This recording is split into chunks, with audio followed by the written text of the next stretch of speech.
Case number 25CR43041, the State of Ohio versus Stefan Scott. Mr. Scott is before the court with his counsel, Mr. Ernst. Ms. Nicholson, on behalf of the State of Ohio, we're here for sentencing. Has everyone had an opportunity to review the pre-sentence investigation? Yes, Your Honor. Yes, Your Honor. Ms. Nicholson, anything on behalf of the state? Your Honor, first, the victim's mother is present, and she would like to address the court. I'll let her go first. Your Honor, the man being sentenced today has committed this crime multiple times. This is not a one-time mistake. It was a repeated, deliberate act. Even while facing charges in this case, he committed the same type of offense again. That shows a clear pattern and a refusal to change his behavior. What he did to my daughter has had lasting effects. She was simply doing her job when she was sexually violated.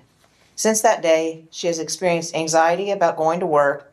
She has had nightmares. Her sense of safety was taken from her in a place where she should have felt secure, especially as a teenager. No one should have to fear being sexually exposed to while working. No family should have to watch their child struggle with anxiety because someone chose to repeatedly act in a sexually aggressive and unlawful way. We are deeply concerned that without serious consequences, this behavior will continue and may escalate. His history shows that lighter consequences have not stopped him. We respectfully ask the court to sentence him to the fullest extent allowed by the law. Accountability is necessary not only for my daughter, but to protect other women in this community.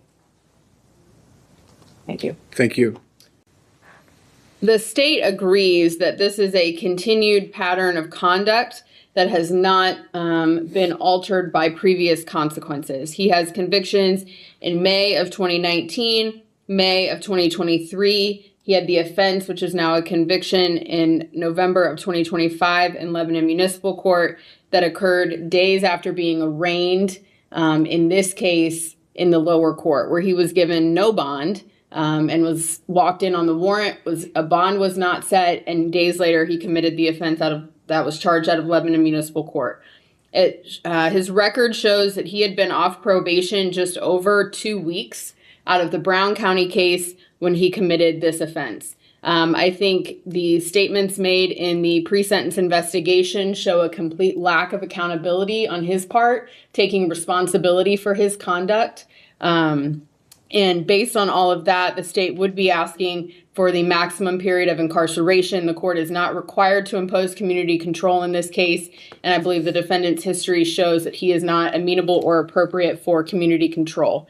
Additionally, if the court were to find that community control is appropriate, we would ask that he have a no contact so that the victim can go to work and have some peace of mind.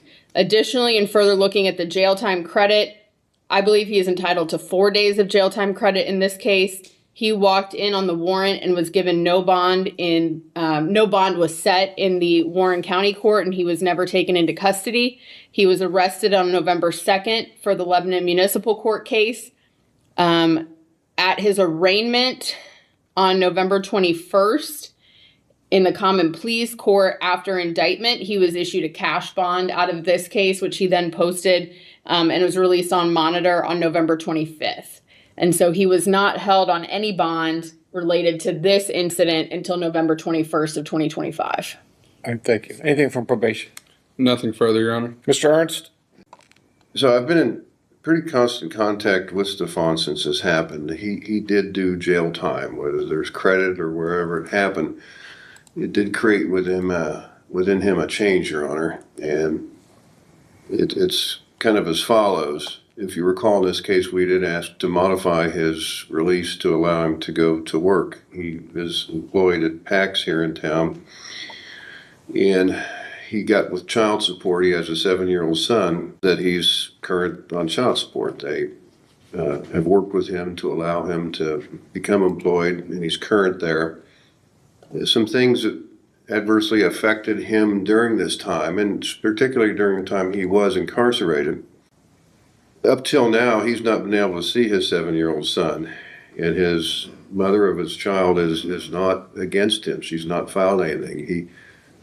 He has been without now for 4 months. The ability to participate in the sports that he was doing before this happened, as he's able to with Faith Building Church here up by the Y. He's really stressed to me a need to further that with being able to go to church to develop the community. He's researched these things.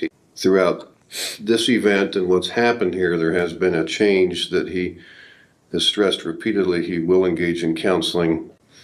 Those four things, I think, are something that's different than what's happened to him before, where he has made a decision in his mind that he needs to address this and will follow any recommendations you make. This has had a deprivation of his ability to help raise his son. That hurts. We respect everything that's been said to you today. I believe he supports me in what I just told you. Is that right, Stefan? Mr. Scott, is there anything you'd like to say before I pronounce sentence? I just would like to say I'm sorry. I've been trying to change. I haven't been able to go back to church, and I think that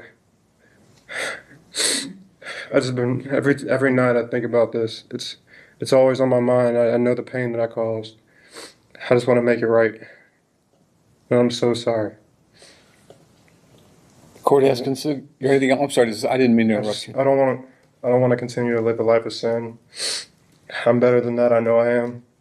I haven't seen my son in 4 months, but the consequences of my actions.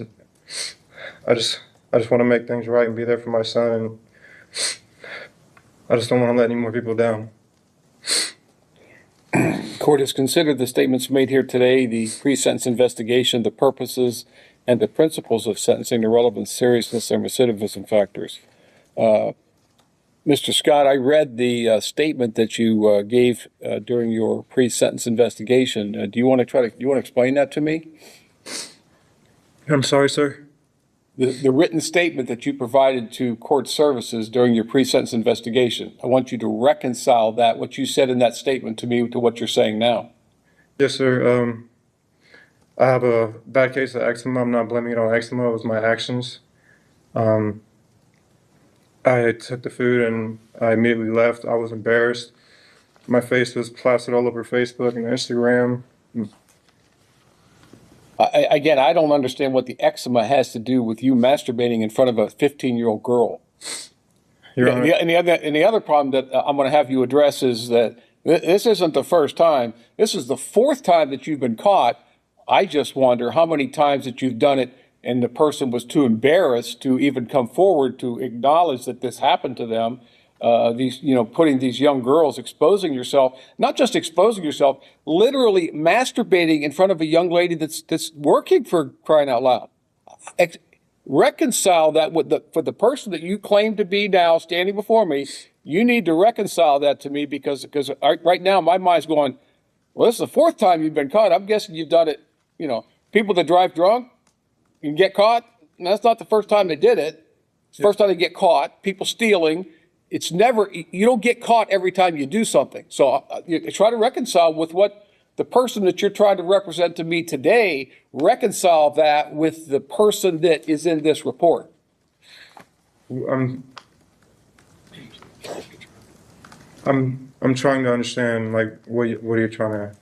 Well, you're trying to represent yourself that, hey, it's a wake-up call for me. Okay, I understand. I got the message, Judge. This will never happen again. It really wasn't a sexual thing. It was eczema that caused me to scratch myself to the point where I ejaculate. That's pretty hard to believe. No, sir, I understand what you're saying, sir. Okay, now I'm going to give you one last opportunity. Yes, sir. When I was locked up, I don't go to jail like that. I don't go to jail at all. When I got locked up for those 24 days, I seen so many things. I was already a believer, but when I went into jail, the people that surrounded me with, the people that I've seen in church, the famous people that came and talked to us, gave me cards and little things that I could take with me on the outside to keep it together when I'm on the outside. So while I was in there, I formed prayer groups every night. It took a while to do that, but I feel like that was a calling. I feel like that the Lord put me in there to wake me up. That was my wake-up call. He was with me the entire time I was in there.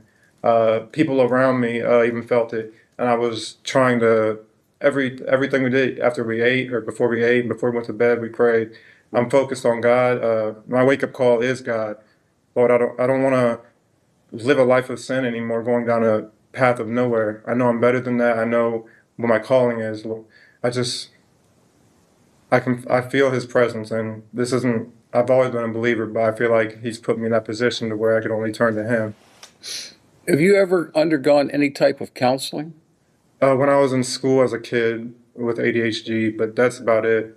I was talking to a therapist in probation, not a therapist, but the woman who does the packet with me. She's told me about people and solutions that I said I was interested in, because she recommended me to do counseling, and I thought that was a good idea. And you've engaged in that counseling? I'm sorry. Yes, online, yes, but I didn't have a job because I didn't have work release, so I'd have to pay for it. But I did do 4 classes online. I talked to people at Talbot House. They said they're willing to take me after my situation. This has been now almost 6 years since your first conviction. You had one in 2019, one in 2023, and then one since this case started. You got another conviction for the same type of behavior. Why wasn't counseling something that you sought? If you know you have a mental health problem, again, whether that's it is a recognized under the DSM-5 mental health disorder, but why wasn't counseling sought earlier? I've never had anybody to talk to. When I talked to probation, the woman who talked to me put me in the right direction. I never thought it was something that I needed till I heard it from her, and the things that we talked about the police and how, things in my past. She said, I think you need counseling because this is a recurring thing. And I realize now that I'm at home, I can't walk around without looking out the window. She explained to me these things are not normal. Me, growing up, I always thought it was normal in the environment that I grew up in. Realizing what she has told me, I feel like you thought this was normal behavior? No, when I like the things that we talked about, like when I walk around in my house, I have to peek out the window or just do things that normal people don't do. And she said that is a cause from certain past trauma. And when she started explaining that to me, I agreed that I do need therapy. I never considered it until we went and dug in my past, is what I was trying to say. You get health insurance now? I do, with my job, yes. That's one of the things we talked about, was getting his insurance reestablished through this company to then get those things set up and have the funds to pay those. All right. Your Honor, I would just, in brief response, I would just note that the Talbot House assessment was completed January 15th of 2026, and the statement he made as a part of his PSI was January 10th of 2026, which were 6 weeks or more after his incarceration, and that don't reference anything that he's talking about here today before. The assessment was separate. I called for the information that she gave me to Talbot House. I never did an assessment. I called. Oh, you did an assessment? I did do an assessment, yes, sir. But that was before I had a meeting with her. She basically gave me, hey, you should go over there and talk to this person at this place and get therapy from this person. That's basically what I was saying. And you did that? I called, yes, but I can't do anything while I'm on house arrest or doing this case. Who told you that? I can't. I can only leave for court privileges and work. Well, that's certainly not true. If all you had to do was call community corrections and say, hey, I've got a counseling appointment, can I go? And they would say, Mr. Henry, what would they say? They would say, as soon as you get his verification, you're good to go. Yeah, that's all it takes is a phone call. Yeah, that's simply not true. Yeah, Mr. Scott, there's nothing that you have said today that convinces me, and again, whether this, I'm not going to get into a discussion as to whether this is a mental health disorder or not. The DSM certainly recognizes it as such, but I don't think you've gotten the message. I mean, you, and again, my mind keeps going back to, and again, the 2 prior convictions, and then getting a conviction while this case was pending. I cannot imagine for the life of me, knowing that you're under indictment on a felony charge for this offense, going out and doing the same thing. I mean, that just completely blows my mind. I'm going to make a finding today, sir, based upon the information I have, that you are not amenable to community control and that prison is now necessary to fulfill the purposes and principles of sentencing, primarily punishment and deterrence. So if you think the 24 days in jail for the Lebanon Municipal Court case got your attention, I think I'm going to get it now. So that's what I'm going to do. I'm going to order you to serve 10 months in prison. The reason I'm not ordering you to serve 12 months, the maximum, is because you did enter a plea and did not make this young lady go through the trauma of having to relive that whole thing in front of 12 strangers. So you're going to serve 10 months in prison. You get credit for the 4 days you served on this case, even though you served 24 days in jail. The 20 of those days are going to be credited to your Lebanon Municipal Court case. Now, the court does make a finding that the prison is necessary based upon the extensive prior history of this particular offense. Obviously, you haven't responded to any type of sanctions that the court has imposed previously, and that you just continue to engage in the same type of behavior. So that will be the court's finding. You're also subject to a discretionary period of post-release control, which means on your release from prison, the adult parole authority may supervise you for up to 2 years.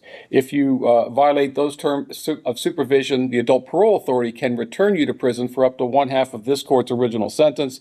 If your violation is that you commit another felony, you can be returned to prison for 1 year or the period that you have left on post-release control, whichever is longer, and that time would run consecutive to any additional prison time that you get sentenced to. The court does find that you are indigent for the purpose of any fines, costs, or other financial sanctions. Now, there may be opportunities for you to receive up to 1 day per month for participating in any programs that are sponsored by the Department of Corrections. Finally, you have a right to appeal the court's decision if you're sentenced to the 12th District Court of Appeals. If you want to appeal, you must file your notice of appeal within 30 days of today's date. If you can't afford to pay for the transcript or anything necessary for your appeal, that can all be provided to you at no cost. If you cannot afford an attorney, I will provide, or the court will provide one to you at no cost.